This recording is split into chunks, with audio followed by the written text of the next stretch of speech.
એ રીતે આજે brokerage હાઉસીસના radar પર શું છે? ગુડ મોર્નિંગ ચાની શરૂઆત હું ઓટો કંપની એટલે મારુતિ સુઝુકીથી શરૂઆત કરવા જઈશ. ગઈકાલે પરિણામ બાદ જેફરીસનો એક પોઝિટિવ રિપોર્ટ અહીં આપણી સમક્ષ આવતો જોવા મળી રહ્યો છે. અહીંયા તેઓ હોલ્ડ રેટિંગ આપી રહ્યા છે, પરંતુ સામે લક્ષ્યાંક તેમને ઘટાડીને 16,000 રૂપિયા પ્રતિ શેર કરી ગયા છે. તેમનું અહીંયા કહેવું છે કે એબિટ ગ્રોથ જે છે 21% પર રહ્યા છે, પરંતુ અનુમાન કરતાં લગભગ 7% નીચે જોવા મળી રહ્યા છે.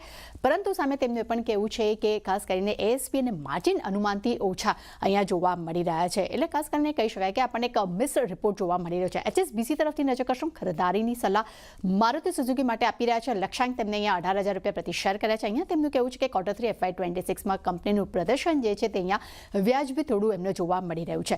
ત્યારબાદ TVS મોટર પર નજર કરીએ. અહીંયા પણ મિશ્ર રિપોર્ટ્સ અહીંયા આપણી સમક્ષ પરિણામ બાદ આવતા જોવા મળી રહ્યા છે. સિટી તરફથી વેચવાલીની સલાહ છે. લક્ષ્યાંક તેમને 2900 રૂપિયા પ્રતિ શેર કરી દીધા છે. અહીંયા તેમનું કહેવું છે કે એએસપી મજબૂત ગ્રોથથી Q3માં એબિટા અનુમાન કરતાં મજબૂત જોવા મળી રહ્યા છે, પરંતુ સામે FY27માં કંપનીના જે અર્નિંગ્સ વેલ્યુએશન જે છે હજુ પણ અહીંયા તેમને મોંઘા લાગી રહ્યા છે. ગોલ્ડમેન સેક્સના રિપોર્ટ પર નજર કરશું. તેઓ TVS મોટર્સ માટે ન્યુટ્રલ રેટિંગ આપી રહ્યા છે.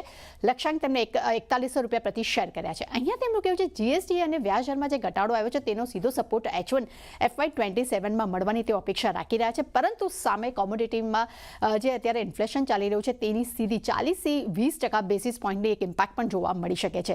નોબુરાના રિપોર્ટ પર નજર કરશું. તેઓ TVS મોટર માટે ખરીદારીની સલાહ આપી રહ્યા છે. લક્ષ્યાંક તેમને 4,159 રૂપિયા પ્રતિ શેર કર્યા છે. અહીંયા તેમનું કહેવું છે કે ઇન્ડસ્ટ્રીયલ લેન્ડિંગ પ્રદર્શન અહીંયા કંપનીનું મજબૂત રહેવાના તેઓ અનુમાન રાખી રહ્યા છે. એટલે ઓવરઓલ કહી શકાય કે TVS મોટર માટે એક મિશ્ર રિપોર્ટ જોવા મળી રહ્યો છે.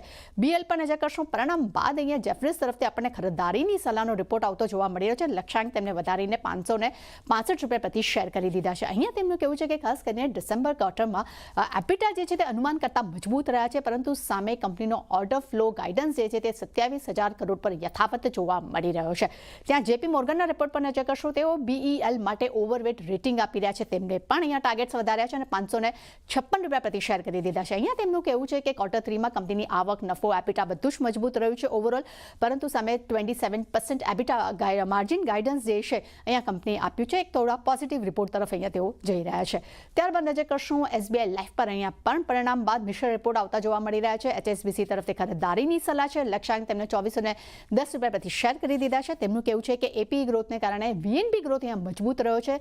ખાસ કરીને FY26-28માં પણ તેઓ એક પોઝિટિવ અનુમાન રાખી રહ્યા છે. 18% EV CAGRના અનુમાન તેઓ રાખી રહ્યા છે. ત્યાં જ બર્ન્સ્ટાઇનના રિપોર્ટ પર નજર કરશું. ત્યાં તેમને આઉટ પરફોર્મ રેટિંગનો રિપોર્ટ SBI લાઈફ માટે આપી રહ્યા છે. લક્ષ્યાંક તેમને 2550 રૂપિયા પ્રતિ શેર કર્યા છે. અહીંયા તેમનું કહેવું છે કે કંપની Q3માં કંપનીનું પ્રદર્શન ખૂબ જ મજબૂત રહ્યું છે અને ખાસ કરીને કંપનીના નવા સેલ્સ છે તે પણ એક સારો ગ્રોથ જોવા મળી રહ્યો છે. જેફરીસના રિપોર્ટ પર નજર કરશું. અહીંયા SBI લાઈફે માટે તેમને ખરીદારીની સલાહ આપી છે. લક્ષ્યાંક તેમને 2510 રૂપિયા પ્રતિ શેર કર્યા છે. અને અગર ગોલ્ડમેન સેક્સના રિપોર્ટ પર નજર કરશું, તેમના તરફથી પણ અહીંયા આપણને SBI લાઈફ માટે ખરીદારીની સલાહ જોવા મળી રહી છે. લક્ષ્યાંક તેમને 2385 રૂપિયા પ્રતિ શેર કર્યા છે. અને અહીંયા પણ તેમનું કહેવું છે કે GSTની અસર અહીંયા હવે ઓછી જોવા મળી રહી છે. નોમુરા તરફથી SBI લાઈફ માટે પણ ખરીદારીની સલાહ છે. લક્ષ્યાંક તેમને 2495 રૂપિયા પ્રતિ શેર કર્યા છે. અને છેલ્લે નજર કરશું ACC પર. અહીંયા ACC પર પરિણામ બાદ સિટી તરફથી ખરીદારીની સલાહનો રિપોર્ટ આવતો જોવા મળ્યો છે. લક્ષ્યાંક તેમને 2750 રૂપિયા પ્રતિ શેર કર્યા છે. અહીંયા તેમનું કહેવું છે કે અંબુજા અને ઓરિયન્ટ સિમેન્ટ માટેના વિલને અહીંયા કંપનીને મંજૂરી મળી ગઈ છે. એક પોઝિટિવ ઝોન તરફ તેઓ અહીંયા જોઈ રહ્યા છે. અને ખાસ કરીને મોર્ગન સ્ટેનલી તરફથી ACC માટે આપણને અંડરવેટ રેટિંગનો રિપોર્ટ આવતો જોવા મળી રહ્યો છે. લક્ષ્યાંક તેમને 1670 રૂપિયા પ્રતિ શેર કર્યા છે. અહીંયા તેમનું કહેવું છે કે એબિટા પ્રતિ ટન અનુમાન કરતાં નીચે રહ્યા છે અને વોલ્યુમમાં પણ સારો એવો ઘટાડો જોવા મળ્યો છે. એટલે ચાની ડેફિનેટલી ઘણું જ લાંબુ લિસ્ટ હતું અને ઘણું શોર્ટ મેપ પૂરું કરવાની કોશિશ પણ કરી છે, પણ દરેક પર આજે પણ સારી એવી અસર જોવા મળશે. જી, તો આ બધા પર એક ફોકસ રાખવાનું છે. તૃપ્તિ, આભાર આપનો આ સમગ્ર માહિતી માટે.